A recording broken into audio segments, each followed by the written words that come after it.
Welcome and thank you for attending. All parties are in listen-only mode. Questions may be asked the presenters in the questions pane in the webinar control panel. Today's presentation will be recorded. If you have any objection, you may disconnect at this time. I will now turn the presentation over to your presenter. You may begin. Okay, happy Friday, everyone. This is Craig Roberts. I am a partner at the law firm of Jackson Lewis, if you know me.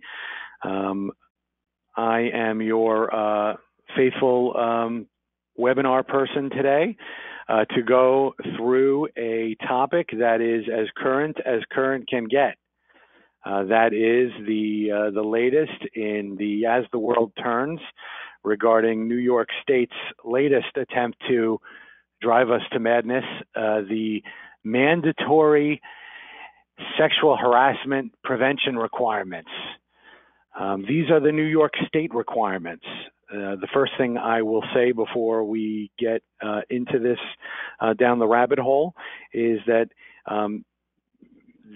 when we go through these are the state requirements. You may or may not know this, but New York City is going to come out with its own set of requirements. These requirements may or may not be consistent with what we're going to be talking about today. As to why it wouldn't be consistent, de Blasio and the Governor Cuomo, they don't really care what each other does nowadays. They just both sort of race to enact this legislation, and we have yet to see really what the city is going to be giving to us. So, all right, so let's get into, enough of me mumbling, let's talk about what we got last week. This is the introductory statement, a lot of legalese. Okay, so as you may or may not remember, many months ago, we explained to everyone that New York State came out with, in their budget, came out with a requirement that there was going to be a slew of, there were directives to various state agencies, New York State Department of Labor, New York State Division of Human Rights, that they should come out with a set standard anti-harassment policy that all employers needed to give out. And they also directed the Department of Labor and the State Division of Human Rights to prepare they were going to prepare materials regarding training for anti-harassment that didn't necessarily have to be used by employers, but would set the guidelines as well for what was going to be mandatory sexual harassment training. They directed these agencies to come out with guidance, and we sort of shrugged our shoulders as to when that would be, but we figured it would be before October 9th, which would be the effective date of by which you have to then have these policies and start distributing them and to conduct the training.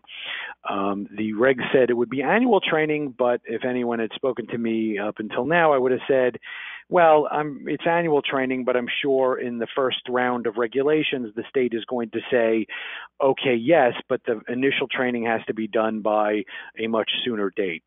So as you're going to see, that took place as well. Okay, so back to the background here. All right, so we have these new regulations, policy and training. These provisions go into effect on October 9th.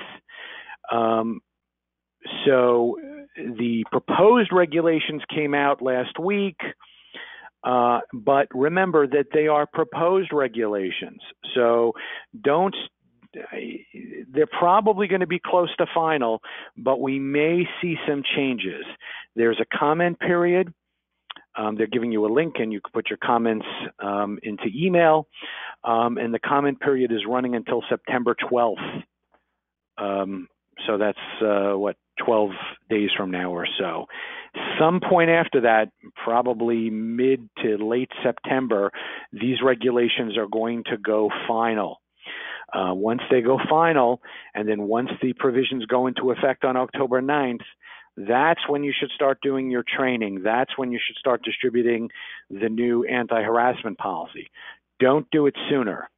I'd rather you not do it sooner. I mean, there's nothing to say you can't do it sooner, but you really should do it after the regulations go final so that anything you do, you are 100% sure are in compliance with these new regulations that are coming out. So let's talk about what came out the other day. I just had to clear up my screen on my end here. Okay, so there's draft guidance, and it contained a model sexual harassment training prevention program. And it also even contained, how nice of them, a sample script for you all to use regarding this training. What's interesting is that I was pretty sure that whatever guidance we were going to get was going to have a set length of time that you need to conduct the training. When we settle matters with the Equal Employment Opportunity Commission, the EEOC, and they issue consent decrees as to what they are requiring of employers that are settling their cases. In the consent decree, that if they require training, they generally say that the training for employees needs to be 1 hour long, and training for supervisors needs to be at least an hour and a half. What's interesting about these regulations is that there is no separate requirement for supervisory training. It's one training for everyone. I don't necessarily recommend that. I'd like to keep your supervisor training separate from your employee training. There are things you'd like to discuss with your supervisors regarding their obligation to report items, to listen to what's going on around them, to take care of things, even if it's not in their department, to communicate effectively with HR, and to explain to them more directly what the potential liability is for employers. The current guidance from the state does not have a distinction between employee training and supervisory training. So I think that's the first area where I differ from what the state says. You can do training that would be compliant for supervisors, do training that's compliant for employees, just separate it out. The length is unclear. If I were you, I'd make sure that it's at least an hour. Either they're going to continue to be silent about how long these things are, or they're going to come out when the comments are all received and these guidance goes final, they may put in a length of time requirement. My guess is it's not going to be any shorter than an hour. And at least if you're in over an hour, at least you're being consistent with EEOC guidelines. So where someone may attack you saying your training is insufficient, well, at least you could say, well, the EEOC would say it's sufficient. They mandate an hour. Another interesting thing, the training must be interactive. So one of the big things we were waiting to see, as probably all of you, was what the heck is the state talking about regarding interactive? You know, that's a pretty broad definition. It's interesting. The guidance as it currently stands is pretty flexible. It says it must include some form of the following. And notice in the third bullet point, it says and or. So it can be one or more of these. If you're using a web-based service, it has to be able to ask questions of employees so that it's like interactive where they're clicking on things and it's telling them whether they're right or wrong. If it's a live trainer, that they're accommodating questions that are asked. If you have something like written materials, there's someone they could speak to answer questions, and requiring feedback. You know, does anyone have any questions? Did you understand what we were talking about? So there has to be some interactive component to it. You may be called upon by the State Division of Human Rights to show in your training materials what's interactive and what's not. But here's another interesting side topic. If you went through this guidance like I did, you may have asked yourself this question, I certainly did, what's the remedy if we don't do this? What's the enforcement if we don't do this? I don't know, do you? I didn't see anywhere in that guidance what the consequences are of insufficient training, insufficient interactive component.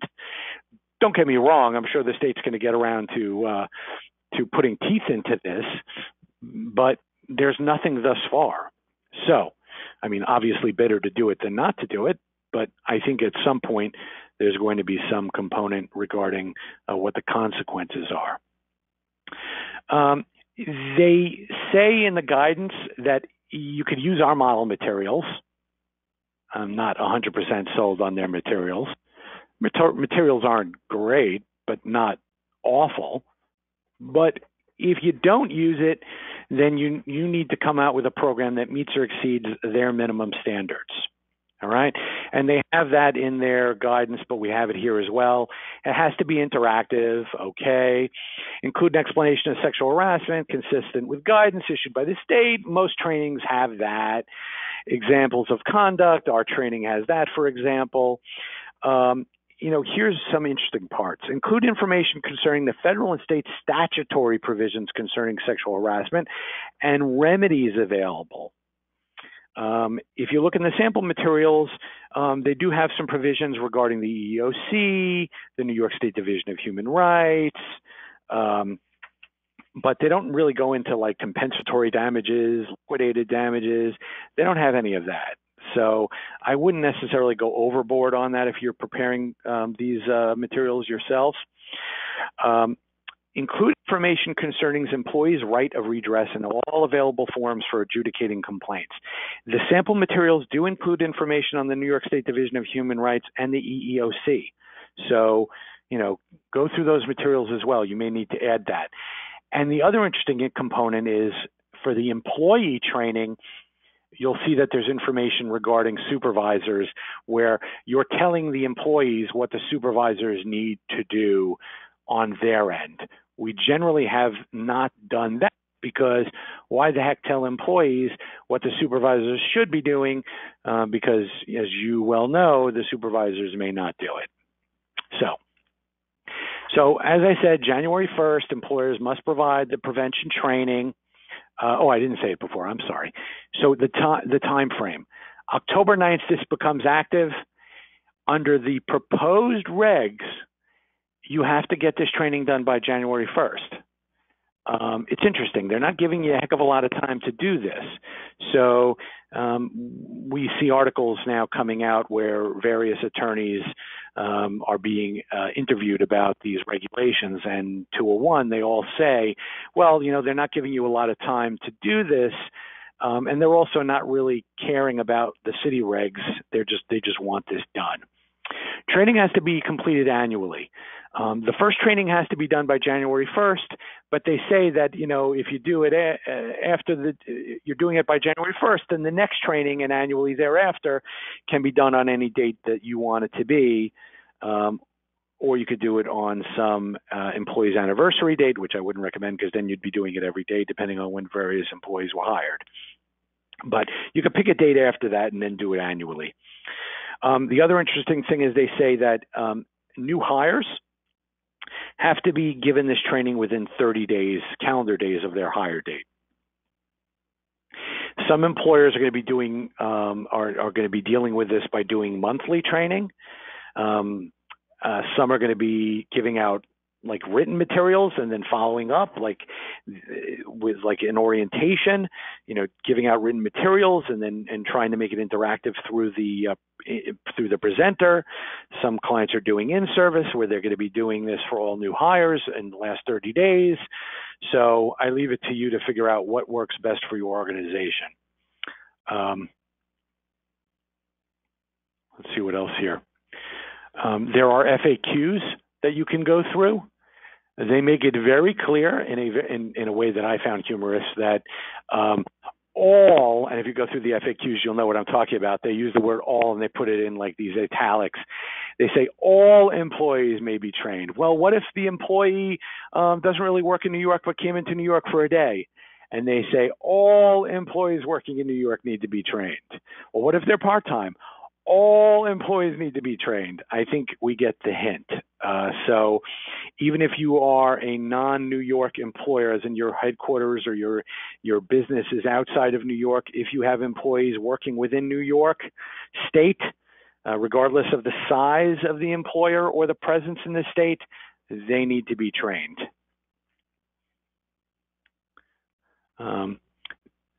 So we have the harassment policy. It's in the sample materials. Jackson Lewis we're going to have our own model policy. We're going to have our own training that we're going to be providing to clients.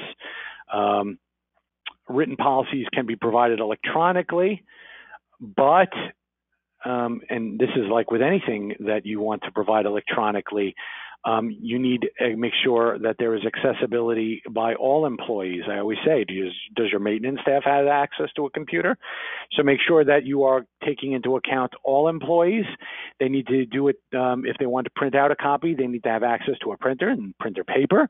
They have to be able to do it during work time. And you also need to be prepared to reasonably accommodate individuals who may not be able to use that particular computer or may not be able to use computers or computer access the same way. They do not recommend or they don't require policy acknowledgments, but I sure as hell want you to do it. Make sure that everyone signs an acknowledgement that they received the training. I actually like to do the belt and suspenders approach. There should be a sign-in sheet for everyone that comes to the training, and everyone should be given an acknowledgement that they received the training and that they received the policy and that they understand that they had an opportunity to ask questions so that we reinforce the fact that it was interactive. Let's see what else here. Oh, one other thing. If you look through the guidance, you'll also notice a new document is coming to town, a complaint form. So what this guidance asks you to do, or requires you to do, is not only can you must say that employees can go to any supervisor, HR, with their complaints, but you also need a complaint form. There is a model complaint form on the New York State's website. However, it's not fantastic. I think it should be modified a little bit. We're modifying ours. There's guidance towards the employer on there as well as the employee. Just have a complaint form prepared, follow the general format. But employees should be able to come into HR, get a complaint form, and walk out and return it at a later date. Let's see. You can go through the guidance themselves, but this outlines some of the requirements for the sexual harassment prevention policy, investigations, informs employees of their rights of redress, but a lot of this is similar to what we've been giving in the sexual harassment policies. They're beefing up the retaliation component. Also, you'll notice that not only the guidance did not contain only or address not only the policy and the training, it also gave some FAQs regarding non-disclosure agreements. Under the group of requirements that the governor set forth in the budget, he also said that the agencies needed to come out with guidance regarding non-disclosure agreements related to sexual harassment settlements. So, if you've worked with Jackson Lewis long enough, you've seen the dreaded agreement and general release that we use. We're always modifying our agreements and general releases because the law is always changing in this area. What you have to do in New York State now, to make a very long story short, is that generally it's going to be a two-step process now to settle sexual harassment cases if you want confidentiality. If you don't want confidentiality, God bless. You could go through an agreement and general release, and then the person can then make the terms and conditions of the agreement completely public and start talking with people about it. But if you want a confidentiality agreement, you must separately negotiate the confidentiality complaint term. They have to have 21 days to consider it. Then once they agree to it, and they can't really waive the 21, they can cut it short, but they just can't waive it. Then they get 7 days to revoke. Sound like the Older Workers Benefit Protection Act for those of you who know what I'm talking about, where you waive age claims. You need to give a 7 and 21 if you're over the age of 40. Well, you have to do it now with this as well. But once that is set, so let's say we negotiate a confidentiality provision for a sexual harassment case. They sign it right away. We then have to wait 7 days. Then after 7 days, it hasn't been revoked. Then you can do the agreement. Sound crazy? Yes, it does sound crazy. How is this going to shake out? I mean, we've had a few of them now. So far, so good, but it does extend the timeline. So what's interesting that we're going to have to wait and see is if this is part of before a trial, let's say, or before a administrative trial before the New York State Division of Human Rights, the parties are going to have to come to a conclusion a lot sooner, because we're going to have to then give the 7-day revocation period on the confidentiality, and then maybe another 7-day revocation period on the agreement as a whole. Let's see what else. Mandatory arbitration clauses are prohibited. Let's see what happens with this. Under the state guidance now, any arbitration clause that includes arbitration, mandatory arbitration of a sexual harassment claim, is prohibited. This provision, in our humble opinion, is likely going to be preempted by the federal law favoring arbitration provisions. But, you know, sometimes how politics work is that the state wants to come out with this, and then they're daring employers to challenge it. But for now, it is the law that any arbitration provision that is used or that compels to seek arbitration of a sexual harassment claim is banned. Again, we'll see what happens if it's challenged. There are exceptions to the ban in the guidance where inconsistent with federal law, although in our opinion, the whole thing is inconsistent with federal law, and where there's a collective bargaining agreement that requires arbitration. They don't want to mess with all the arbitration provisions in the collective bargaining agreements that are out there right now. So looking ahead, although I'm already out of time here, but looking ahead, remember, there is that New York City law out there. If you are in New York City, you already need to have a poster up and a fact sheet distributed to your New York City employees. That, or be thinking about doing that right now. The deadline on that is September 6th, so you must be doing that already. Otherwise, remember that all these guidelines we talked about are still proposed. The comment period extends until September 12th. Then technically speaking, they need some time to review these comments. And then they're going to go final, in my opinion, some point towards the end of September, because the regulation, the original guidelines mandate that the training and the policy requirements go live October 9th. And then once they go live October 9th, and between October 9th and January 1st, you need to be distributing the new policies, and you need to be conducting your training. As I said before, Jackson Lewis is helping clients with this already. We have a draft policy and draft training materials ready to go. They're warmed up in the bullpen. We are just waiting for these regulations to go final and see what additional tweaks we may need to make to them. But we're currently scheduling training for clients. We're currently rolling out policies for clients. As of the date that these things go final, we'll be giving them out to clients and conducting training. Any questions, let me know. But thank you all for your time.